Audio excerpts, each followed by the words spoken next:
始めようか。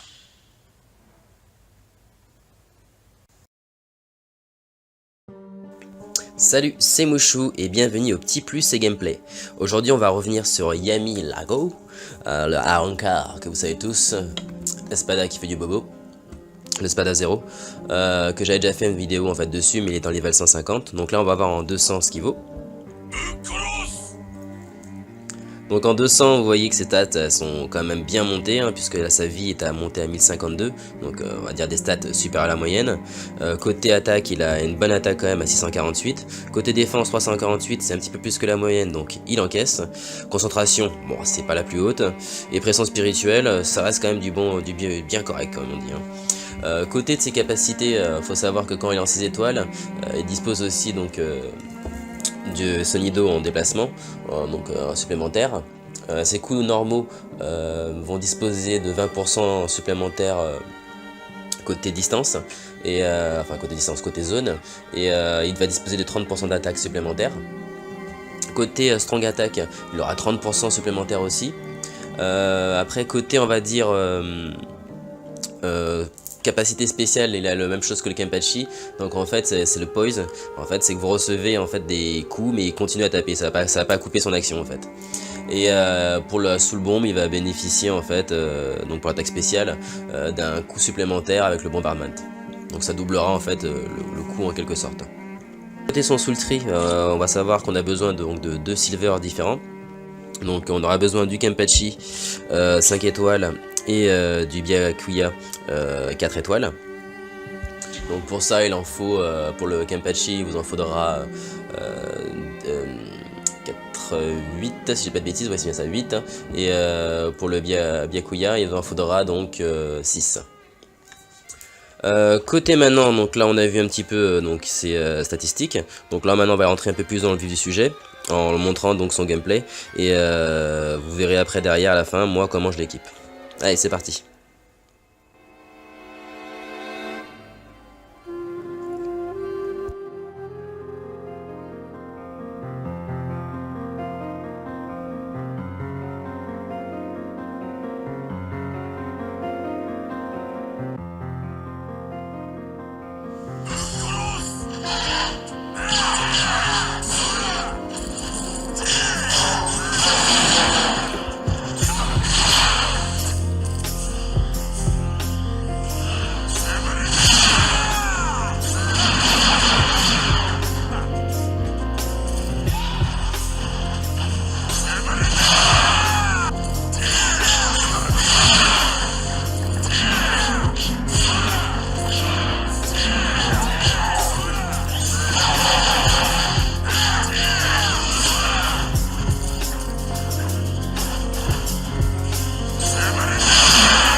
Donc après avoir vu les différents gameplays types, là je vais vous montrer mon gameplay perso.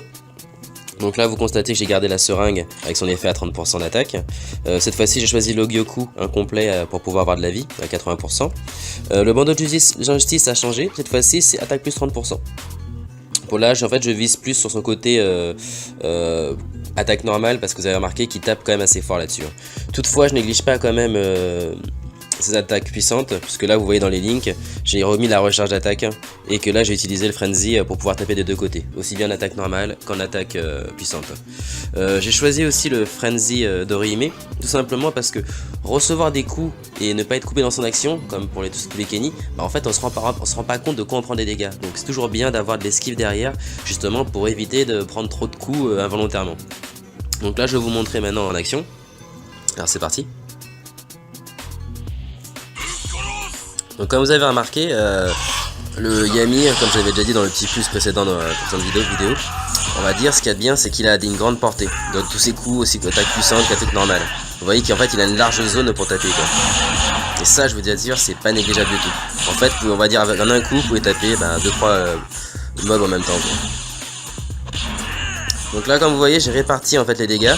Donc c'est... On a des dégâts supérieurs à 2000 pour les attaques normales. Et pour le côté attaque puissante, vous allez voir par rapport à celle-là. Voilà, on est sur du 3000, à peu près plus de 3000. Donc, c'est vrai que c'est moins que les 4000 qu'on avait quand on était en SAD. Mais bon, je vous dis, c'est un choix. Comme ça permet d'équilibrer les coups et pouvoir taper un peu partout.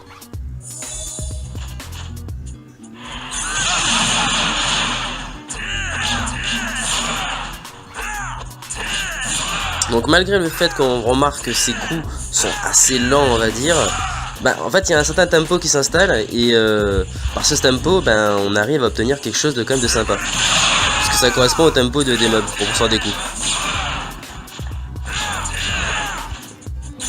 Donc ça, vous voyez cette deuxième strong en fait elle prend carrément la largeur du chemin quoi. Donc c'est pour vous dire qu'en même temps quand vous avez des ennemis à casser la garde, c'est très pratique du coup. Donc vous voyez la charge, on n'est pas obligé de le charger complètement, c'est la troisième strong. En fait on doit faire un appui long dessus, et quand vous relâchez, ça lâche la strong. Alors, on va dire quand vous clignotez, bah effectivement elle a son maximum, donc là elle fera les gros dégâts, mais vous n'êtes pas obligé d'attendre. Vous pouvez très bien la lâcher avant. En fait plus vous allez attendre, plus la superficie va être grande. Et les dégâts aussi vont être puissants.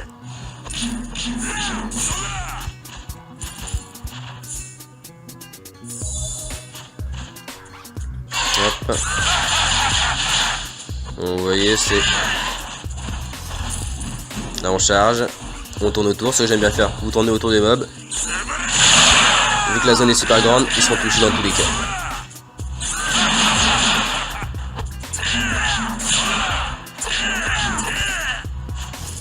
Et côté mobilité, ça va, c'est pas non plus le moins mobile de tous les personnages.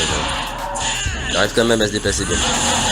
Malgré son imposante carrure, dirons-nous.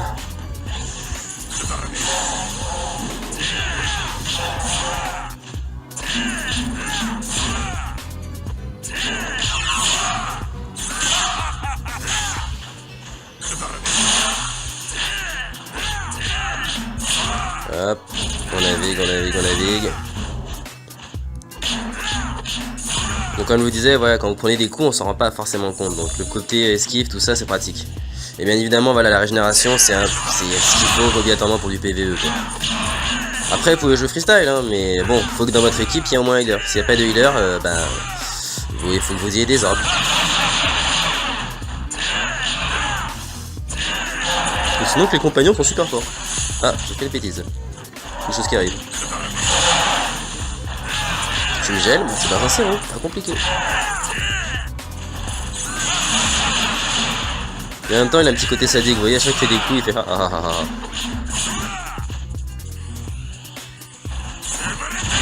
Voilà, vous voyez, je l'ai pas lancé complètement, j'ai fait moins de dégâts, mais la zone était moins grande, mais ça suffit à les mettre tous tombés par terre. Comme ça, après, j'ai plus qu'à les taper.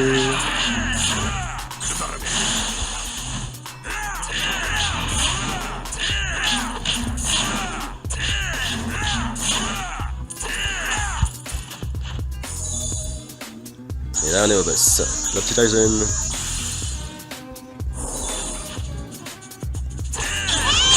Donc là j'ai pas le corps céleste.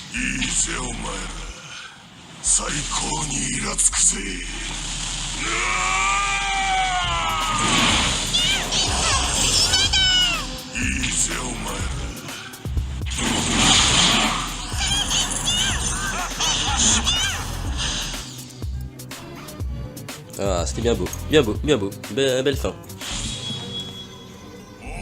Oh, bonus sympathique aussi. Donc voilà, c'était donc le petit Yami. Donc vous avez vu ces différents gameplays, il peut jouer de différentes manières. Pour le PvE, moi je vous recommanderais plus un peu le côté hybride pour pouvoir avoir des dégâts un peu partout. Pensez bien à la recharge parce qu'il a quand même besoin de pas mal de recharge. Sinon après côté petit plus qu'il a, comme j'avais dit, c'est sa portée au niveau de tous ses coups, quoi. Puisque là de rien, malgré sa masse, on dirait que ça a ce côté visuel des coups qui ont l'air courts, en fait non, ça tape vraiment en zone, quoi. Donc c'est pas un personnage à négliger. En plus vous avez vu, il a une haute vie, donc dès que vous avez des accessoires qui permettent de monter le HP, ça devient un tank comme on dit, hein. Il peut être utilisé aussi en PVP, mais ça c'est notre manière de faire, et ça on verra ça plus tard. Voilà, donc j'espère que cette petite vidéo sur le petit Yami, on va dire en complément, vous a plu, donc le Yami level 200. Si ça vous a plu, n'hésitez pas à liker la vidéo. Donc là je referai d'autres vidéos encore sur les personnages 200, comme ça vous donnera une idée un petit peu de comment vous pouvez stuffer un petit peu tout ça, quoi, et comment vous organiser par rapport à tout ce qui arrive, quoi. Voilà, et donc si vous avez voulu voir la suite, n'hésitez pas aussi à vous abonner, comme ça vous suivrez tout. Voilà, c'était le petit mouchou avec le petit gameplay, le petit plus de petit Yami. Oh yeah. Allez, tchou tchou.